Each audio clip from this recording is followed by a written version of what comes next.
to The Book of Life, a show about Jewish books, music, film, and web. I'm Heidi Estrin. The Book of Life is a podcast service of the Feldman Library at Congregation B'nai Israel in Boca Raton, Florida. Additional support comes from the Association of Jewish Libraries. Room Enough for Daisy is a picture book based on the old Jewish folktale about the crowded house. Co-authors Debby Waldman and Rita Feutl got together in Edmonton, Alberta, interviewed each other about the creation of their book, and sent me the recording to share with you.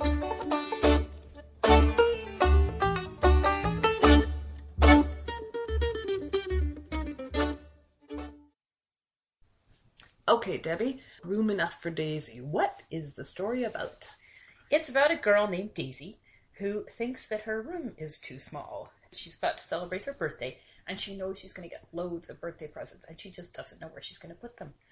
So there's a Yiddish folktale about a crowded family that brings in all their farm animals, and when they take them out again, they realize their house really is spacious. We decided to modernize the old story about the small house and the crowded family because we wanted to bring it to a level where modern-day kids could understand it.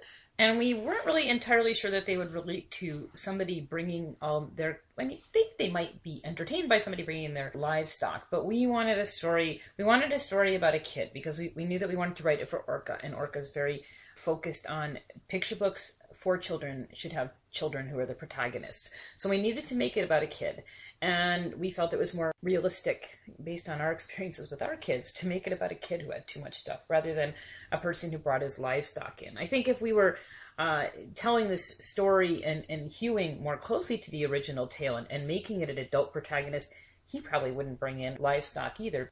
It'd be more likely that what he would be bringing in would be his iPod and an iPad and 15 computers and a few big flat screen TVs, maybe a 60-inch flat screen TV and a 40-inch flat screen TV and a treadmill.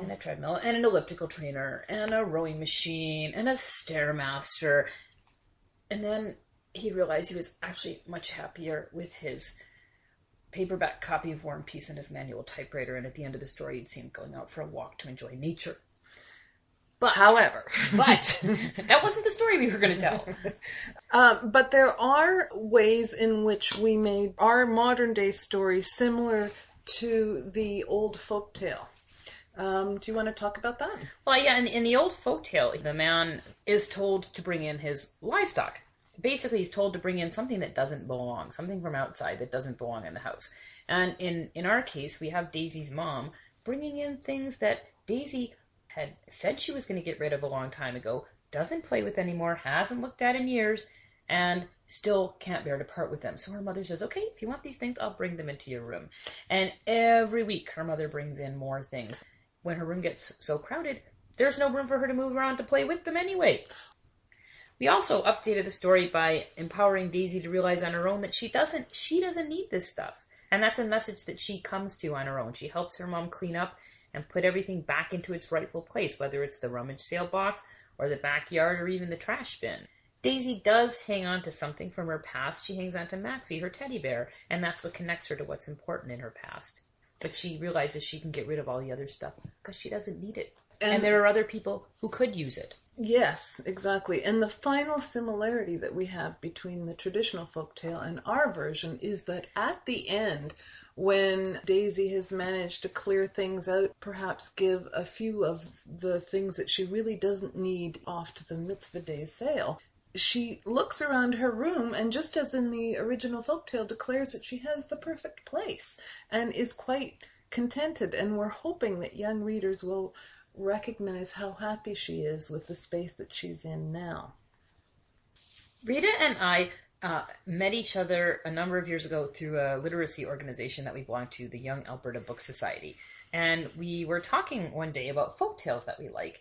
And it happened that we both really liked this folktale about the crowded house. And we had both thought over the years about writing our own version of it, but I hadn't come up with anything that improved on the Margot Zemak version. It could always be worse. And Rita wanted to tell the story from the point of view of a young girl who's complained that her room was too small because she had too much stuff in it, because Rita has 2 teenage daughters who basically were kind of models for Daisy. Then my kids also became models for Daisy. But I said to Rita, "Oh, that's a great idea. That's the story that you should write." And she said, "Oh no, you should write it. You write these folktales." And I said, "No, you should write it." And she said, "You should write it." And I said, "We should write it together." And it just happened that way, and it spilled out of us. It was a really incredible process. It came about really, really quickly, and I think it's because we'd both been thinking about it and living it for so long. I remember Rita said to me, it was a couple months after we'd written it, and after Orca had said that they wanted to publish it, and she said, "Was it always this easy?" And I said, "No." Rita's role was the taskmaster. Rita is really, really organized, and she would always say, "Okay, when are we going to meet? Let's make a date now." Whereas I'm much more spontaneous, and I would be, we'll get together next week, and then next week would come, "Oh, I'm busy, we'll get together the next week." But no, and Rita made us stick to a deadline. And when Debbie wants to do something, Debbie wants to do many things. So if we meet at Debbie's house, not only is Debbie helping to write the story, but she's also baking something or answering the phone or figuring out her kids' sports schedules. Yes, sports schedules or whatever's happening in soccer. So we quickly realized that a good role for Debbie is to actually be sitting at the computer and putting the stuff in. And but also Rita's really good at story structure, and I am pretty strong with dialogue. So we have really complementary skills. We just work really well together, and so we've been working on a few other stories as well. But I think working together, for me, it made it so much better. It was just so great to have somebody else to work with, and again, somebody who could fill in the gaps in my own abilities. So Debbie also has the humor. The line about, "I had 3 tea sets," and the mother's sort of dry, sardonic comeback, "You liked to entertain," is pure Debbie. So still makes me giggle when I read it. We had a mitzvah day in Edmonton. The tradition of mitzvah day began probably in the late 1990s with our then Rabbi Lindsay Bat Yosef at my synagogue, Temple Beth Ora, and one of our temple members, Francie Nobleman, and they got together and decided that we should have a mitzvah day event that involved the entire Jewish community. We have a fairly small Jewish community in Edmonton. We're a metropolitan area of about 1 million people with about 5,000 Jewish families. Or 5,000 Jewish people. I don't know if it's families or people. And anyway, Debbie knows most of them. It's fairly small, though. And we have an Orthodox, we have one Orthodox shul, we have a large conservative and a very small conservative, we have a Reform synagogue, and we have a Chabad, and we have a Kollel. And Mitzvah Day really did bring people together because all these communities came together. The way the Mitzvah Day event worked here in Edmonton was it was a rummage sale. So people would bring in their gently used items, but instead of actually selling them, we would invite all the different agencies in town to make wish lists of what they needed, and we would put together packages for them, and then they would come on Mitzvah Day and pick out anything else that they needed.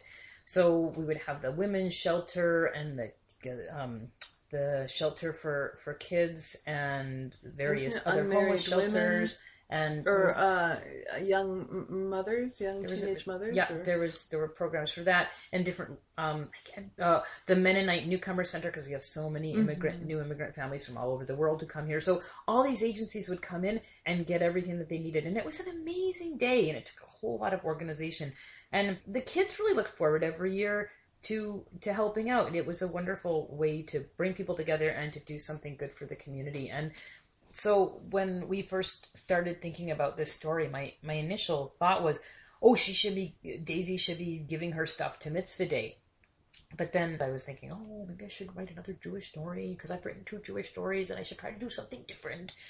And so I think we were having Daisy give her stuff. It wasn't the Salvation Army. I think it was like a homeless shelter. And we sent it off to my editor, Orca, and she said, "Why don't you make this a Jewish story?" So I was like, "Okay, we'll put it Mitzvah Day." And it worked out really well, and it was really nice for me. It was fun for me to be able to dedicate it to Lindsay and Francie, because I just think they did such a wonderful thing for the Jewish community and the greater community in Edmonton. Debbie and I have been working on a book called The soup spoon? Well, the Feutl it's called Heaven, Hell, and Soup Spoons. That's been a real challenge. I'm not sure what's going to happen with it, but we're toying with that. It is much harder than the Daisy book. Way harder than the Daisy book. Because there's all kinds of ethical dilemmas, and it's about sharing and greed. And the original story, as my cousin told it to me, and then as I found it on the internet, to me, I see it more as a painting than as a story. So it's a real challenge. Yeah. But then Rita Rita and I were talking about another idea, and so working on another one that's a more sort of contemporary kind of Canadian story about a little East Indian boy who's having some cultural challenges in his class because his favorite food is barfi. Yeah, so which is a really yummy Indian sweet, but it has an unfortunate name. Yes. So that's another one that we're working on. Thank you. Thank you very much for your interest. Bye. Bye.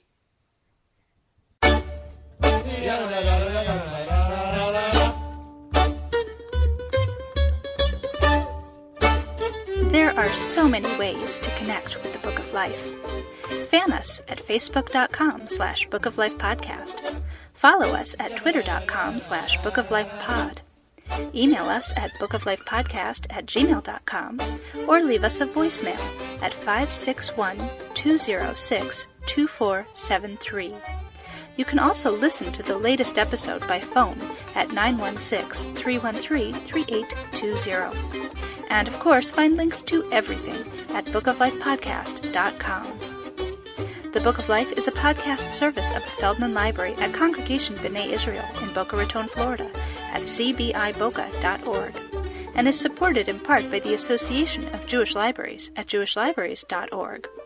Our background music is provided by the Freilach Makers Klezmer String Band at freilachmakers.com. Thanks for listening, and happy reading.